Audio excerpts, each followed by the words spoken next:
Saudi Arabia, ஐக்கிய அரபு அமீரகம் அதாவது யுஏஇ இந்த இரண்டு நாடுகளுக்கும் இடையில மோதல் வலுத்துக்கிட்டு இருக்கு.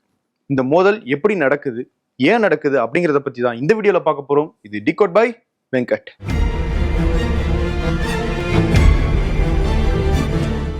தங்கமயில் வழங்கும் சுபமுகூர்த்த சிறப்பு சலுகைகள். ஒவ்வொரு 10 கிராம் தங்கத்திற்கும் 1/2 கிராம் தங்க நாணயம் இலவசம். இச்சலுகை பிப்ரவரி 28ஆம் தேதி வரை மட்டுமே.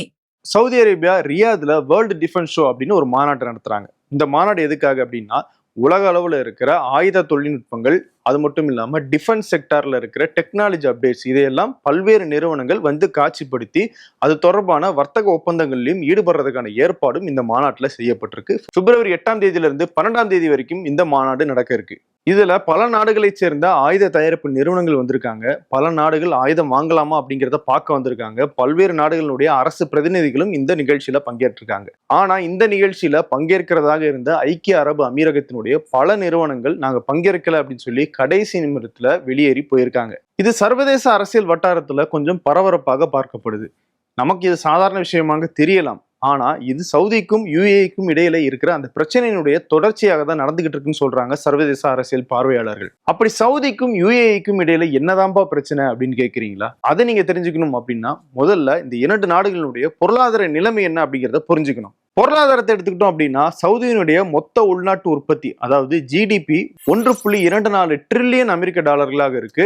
அதுவே யுஏனுடைய ஜிடிபி அப்படிங்கிறது 537 பில்லியன் அமெரிக்க டாலர்களாக இருக்கு. சரி, இவங்களுடைய எண்ணெய் உற்பத்தி அளவை பார்க்கலாம். சவுதி ஒரு நாளைக்கு 1 கோடியிலிருந்து 1,10,00,000 பேரல்கள் அளவுக்கு எண்ணெயை உற்பத்தி பண்றாங்க. யுஏஇ ஒரு நாளைக்கு 30 லட்சத்திலிருந்து 35 லட்சம் பேரல்கள் எண்ணெய் உற்பத்தி பண்றாங்க. உலக எண்ணெய் உற்பத்தியில இந்த ரெண்டு நாடுகளுடைய எண்ணெய் உற்பத்தி மட்டும் சேர்த்தாலே 24% வருது. அவ்வளவு எண்ணெய் இவங்க ரெண்டு பேர்கிட்டையும் இருக்கு. நிலப்பரப்பை பார்த்தோம்னா யுஏஇ விட சவுதி அரேபியானுடைய நிலப்பரப்பு 24 மடங்கு மிகப்பெரியதாக இருக்கு. அதே மாதிரி சவுதியினுடைய மக்கள் தொகை அப்படிங்கிறது கிட்டத்தட்ட 3.5 கோடி.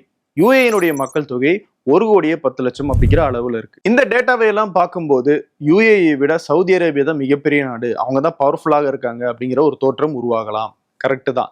ஆனா அது முழுமையான உண்மை கிடையாது.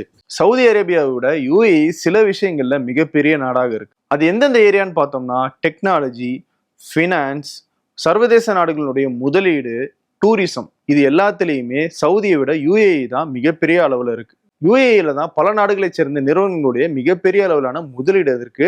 அந்த அளவுல பார்த்தோம் அப்படின்னா கல்ஃப் கண்ட்ரீஸ்ல ஒரு பிசினஸ் ஹப்பாவே இன்னைக்கு யுஏஇ தான் இருந்துகிட்டு இருக்கு. இப்ப இவங்களுக்குள்ள இருக்கிற போட்டியும் இந்த வர்த்தகம் தான். கல்ஃப்ல யார் மிகப்பெரிய ஆளு அப்படிங்கிற இந்த போட்டி தான் இந்த இரண்டு பேருக்கும் இடையில மோதலாக மாறிக்கிட்டு இருக்கு. எண்ணெய் உற்பத்தி மட்டும் இல்லாம பினான்ஸ், டெக்னாலஜி, இன்வெஸ்ட்மெண்ட், டூரிசம்னு பல்வேறு துறைகள்ல சவுதி ஒரு முன்னோடி நாடாக மாறணும்னு முகமது பின் சல்மான் இந்த சவுதியினுடைய இளவரசர் நினைக்கிறாரு. ஆனா இன்னொரு பக்கம் யுஏஇ என்ன நினைக்கிறாங்க, சவுதி நம்ம இடத்த எடுத்துக்கிறதா, நம்ம ஒரு அதிகாரத்துல இருக்கோம், நம்ம ஒரு பவருக்கு வந்திருக்கோம், நம்ம குட்டி நாடாக இருந்தாலும் நமக்கு மிகப்பெரிய அளவுல மூலதனம் இருக்கு, டெக்னாலஜி, பிசினஸ் எல்லாம் இங்கதான் இருக்கு, அந்த அதிகாரத்தை விட்டு கொடுக்க கூடாது அப்படின்னு யுஏஇயும் நினைக்கிறாங்க. இந்த வர்த்தக போட்டி தான் அதிகார போட்டியாக மாறி சவுதிக்கும் யுஏஇக்கும் இடையில மோதலை ஏற்படுத்துது. சுருக்கமா சொல்லணும்னா, யுஏஇ எந்தெந்த துறைகள் எல்லாம் டாப்பா இருக்காங்களோ அந்த துறைகள் எல்லாம் சவுதி தான் இனிமேல் டாப்பாக இருக்கணும் அப்படிங்கிறது தான் அவங்களுடைய நோக்கமாக இருக்கு. ஆனா இதை யுஏஇ அனுமதிச்சிருவாங்களா? யுஏஇக்கு முன்னாடி பஹ்ரைன் தான் தொழில்நுட்பத்திலையும் முதலீடுலையும் பிசினஸ்லயும் பினான்ஸ்லயும் டாப் நாடாக இருந்துச்சு கல்ஃப்லயே. அவங்க கிட்ட இருந்த அந்த நிலைமை யுஏஇக்கு படிப்படியாக கைமாறுச்சு. பஹ்ரைனுடைய இடத்தை எப்படி யுஏஇ எடுத்துக்கிட்டாங்களோ இப்ப அதே மாதிரி யுஏஇனுடைய இடத்தை சவுதி எடுத்துக்கணும்னு நினைக்கிறாங்க. இதுக்கு எப்படி யுஏஇ அனுமதிப்பாங்க? இந்த வர்த்தக பொருளாதார போட்டி தான் அதிகார போட்டியாக மாறுது. சவுதிக்கும் யுஏஇக்கும் இடையில மோதலையும் ஏற்படுத்துது. சரி, இந்த மோதலை அவங்க எப்படி மேற்கொள்றாங்க அப்படின்னு பார்த்தா 2 வகையில பண்றாங்க. ஒன்னு நேரடி வகை. சவுதி அரேபியா என்ன சொல்றாங்க, விஷன் 2030 அப்படின்னு ஒரு இலக்கை வச்சிருக்காங்க. அந்த அடிப்படையில நான் சொன்ன தொழில்நுட்பம், இன்வெஸ்ட்மெண்ட், பினான்ஸ், டூரிசம் போன்ற துறைகள்ல மிகப்பெரிய முதலீடுகளை சவுதி அரேபியா இருக்கணும் அப்படிங்கிறதுக்காக ஒரு கொள்கையை வகுத்திருக்காங்க. அதன் அடிப்படையில் அவங்க என்ன சொன்னாங்க, சவுதி அரேபியாவுடைய அரசு கான்ட்ராக்டுகள் ஏதாவது வெளிநாட்டு நிறுவனத்துக்கு கிடைக்கணும் அப்படின்னா அந்த நிறுவனம் கல்ஃப்ல, குறிப்பா சவுதி அரேபியாவில் ஒரு ரீஜனல் ஹெட் குவார்டர்ஸை அமைக்கணும். அப்படி அமைச்சா மட்டும்தான் சவுதி அரேபியாவுடைய அரசு கான்ட்ராக்ட் எல்லாம் உங்களுக்கு கிடைக்கும் அப்படின்னு ஒரு சட்டத்தை இயற்றிட்டாங்க. அது 2021 சொன்னாங்க. 2024 நடைமுறைப்படுத்தவும் ஆரம்பிச்சுட்டாங்க. இந்த பாலிசியை கொண்டு வந்ததுக்கு பிறகு என்ன ஆச்சு அப்படின்னா, யுஏஇல இருந்து நிறைய நிறுவனங்கள் தங்களுடைய ஹெட் குவார்டர்ஸை சவுதிக்கு மாற்ற ஆரம்பிச்சுட்டாங்க.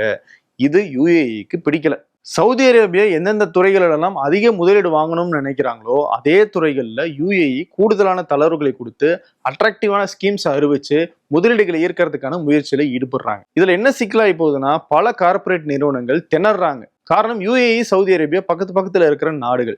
இந்த இரண்டு நாடுகளும் ஒரே துறையில இவ்வளவு பெரிய முதலீடு கேட்டுச்சு அப்படின்னா நம்ம எந்த நாட்டுல முதலீடு பண்றது? ரெண்டு நாட்டிலுமே எல்லா நிறுவனத்தினாலையும் முதலீடு பண்ண முடியாது. அப்படி பண்றதும் எவ்வளவு தூரம் பலனளிக்கும் அப்படிங்கிறதும் அவங்களுக்கு தெரியல. ஸோ இவங்களுடைய போட்டியில அந்த நிறுவனங்களும் ஒரு பக்கம் இங்க முதலீடு பண்ணணுமா அப்படிங்கிற அந்த யோசனைக்கு வர ஆரம்பிச்சிருக்காங்க. சரி, இது பாலிசி அளவுல நேரடி மோதலாக அமைஞ்சிருக்கு. மறைமுகமாகவும் இந்த நாடுகள் இந்த பிரச்சனையை கொண்டு போய்கிட்டு இருக்காங்க. வேற வழியில மறைமுகமா மோதிக்கிட்டு இருக்காங்க. அது எங்க அப்படின்னு கேட்டா ஏமன்ல. ஏமன் சவுதியை ஒட்டின ஒரு நாடு. சவுதியும் ஏமனும் எல்லையை பகிர்ந்துகிட்டு இருக்காங்க. அந்த ஏமன்ல நிறைய பிரச்சனைகள் இருக்கு.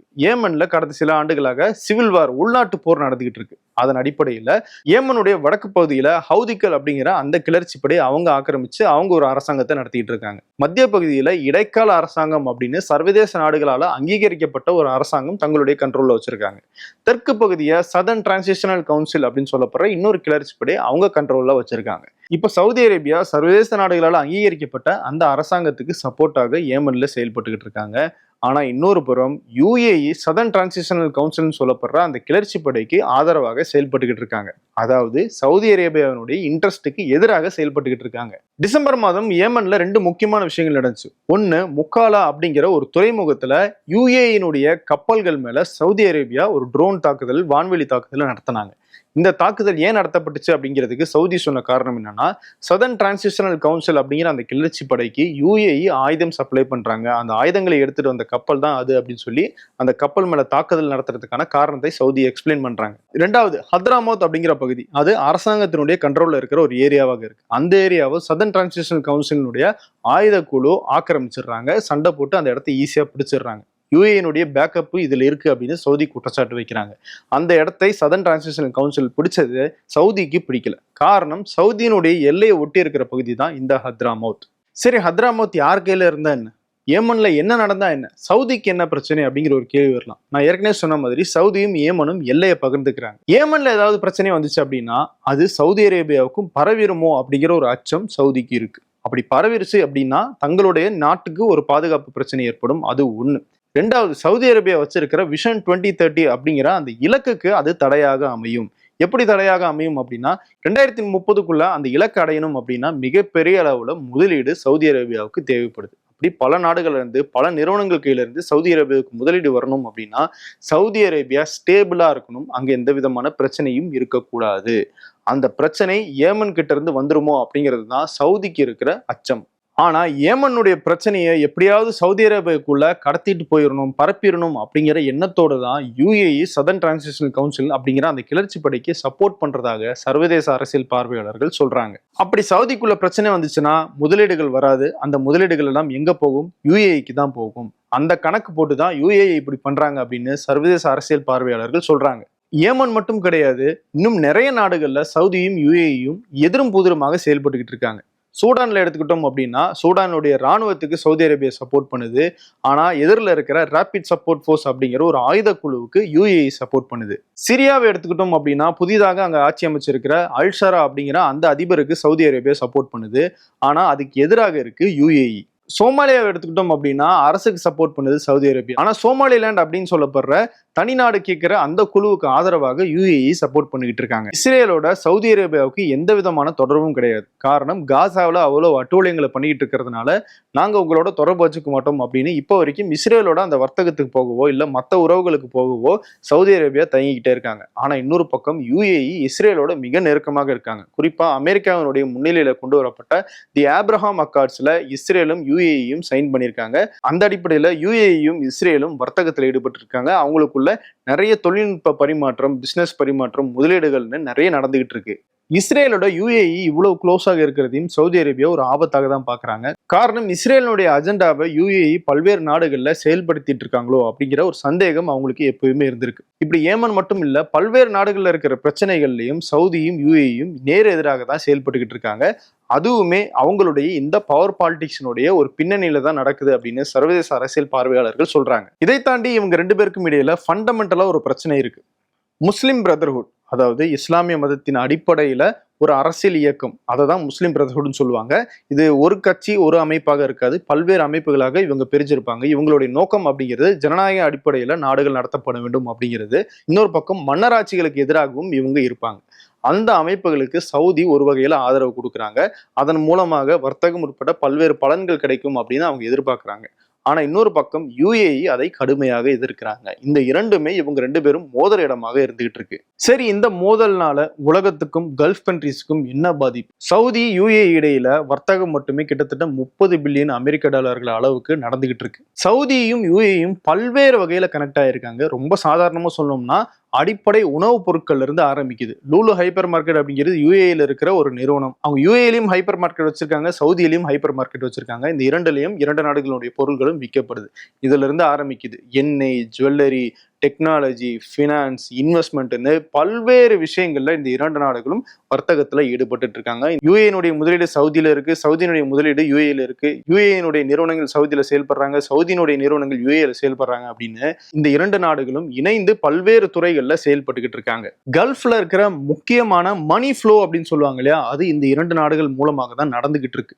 அப்படிப்பட்ட இந்த 2 நாடுகளுக்கும் இடையில பிரச்சனை ஏற்பட்டுச்சு அப்படின்னா அது கல்ஃப்ல மட்டும் பிரச்சனையாக மாறாது, உலக அளவுலையும் தாக்கத்தை ஏற்படுத்தும். இந்த பிரச்சனை அப்படிங்கிறது ஒரு ஆயுத போராக நிச்சயமாக மாறாதுன்னு தான் சர்வதேச எக்ஸ்பர்ட் சொல்றாங்க. ஏன்னா UAE ஒரு சின்ன நாடு, சவுதி அரேபியா அதோட பவர்ஃபுல்லான நாடு. நிச்சயமாக UAE அந்த மாதிரியான மோதலுக்கு போகிறதுக்கு ரெடியாக இருக்க மாட்டாங்க அப்படின்னு சொல்றாங்க. இன்னொன்னு, UAEலயும் சரி சவுதியிலும் சரி மிகப்பெரிய உலக நாடுகளுடைய கம்பெனிஸினுடைய முதலீடும் இருக்கு. அதை பாதுகாத்துறதுக்காக தான் இந்த 2 நாடுகளும் முயற்சி பண்ணுவாங்க.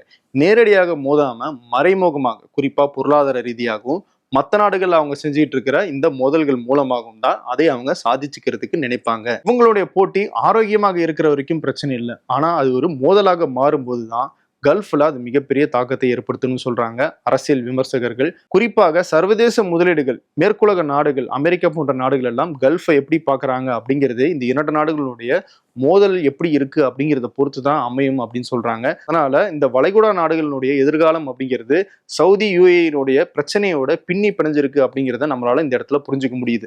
சவுதி UAEக்கு இடையில இப்ப இருக்கிற பிரச்சனை என்ன அப்படிங்கிறத பத்தி டீடைல்டாக பார்த்திருக்கோம். இதுக்கு முன்னாடி சவுதி UAEயும் நண்பர்களாக இருந்தாங்க, அவங்க எப்படி எதிரிகளாக மாறினாங்க அப்படிங்கிறத பத்தி ஏற்கனவே டீகோ நிகழ்ச்சியில இன்னும் டீடைல்டாக ஒரு வீடியோ பதிவு பண்ணியிருக்கோம். அந்த வீடியோனுடைய லிங்க் நான் டிஸ்கிரிப்ஷன்ல கொடுக்குறேன், அதையும் பாருங்க. இந்த பிரச்சனையுடைய தீவிரம் என்ன அப்படிங்கிறது உங்களுக்கு தெளிவாக புரியும். வேறொரு வீடியோவில் உங்களை மீண்டும் சந்திக்கிறேன். நன்றி. உங்கள் அபிமான தங்கமயிலில் சர்வ லட்சணம் நிறைந்த சுபமுகூர்த்த கலெக்ஷன்களின் அணிவகுப்பு. நீங்கள் வாங்கும் ஒவ்வொரு 10 கிராம் தங்கத்திற்கும் 1/2 கிராம் தங்க நாணயம் இலவசம். இச்சலுகை February 28 வரை மட்டுமே. தங்கம் வாங்க தங்கமயிலுக்கு வாங்க.